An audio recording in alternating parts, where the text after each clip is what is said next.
আগামী জাতীয় সংসদ নির্বাচনে গোপালগঞ্জ এক মুকসুদপুর কাশিয়ানী আসনের স্বতন্ত্র প্রার্থী হিসেবে আত্মপ্রকাশ করেন বিশিষ্ট ব্যবসায়ী ও সমাজসেবক এম আনিসুল ইসলাম ভুলু।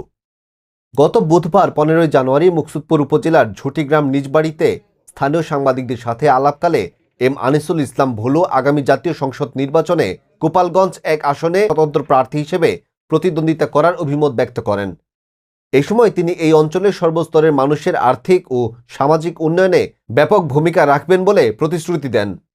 এম আনিসুল ইসলাম 1981 সালে ঢাকা কলেজ ও ঢাকা বিশ্ববিদ্যালয়ের অধীনে স্নাতক ডিগ্রি অর্জন করেন। পেশাগত জীবন শুরু করেন গার্মেন্টস শিল্প দিয়ে। পরবর্তীতে 1984 সালে প্যাকেজিং শিল্পের ব্যবসা শুরু করে একজন সফল ব্যবসায়ী হিসেবে নিজেকে প্রতিষ্ঠিত করেন। আমি এম আনিসুল ইসলাম, ডাকনাম ভুলু মিয়া, ঝুটিগ্রাম, ইউনিয়ন বাঁশবাড়িয়া, উপজেলা মুকসুদপুর। আমি প্রত্যাশা করি যে আগামী সংসদ নির্বাচনে স্বতন্ত্র প্রার্থী হিসাবে জনগণের মুকসুদপুর এবং কাশিয়ানী জনগণের পাশে থেকে জনগণের সেবা করার জন্য আমি আশা করছি।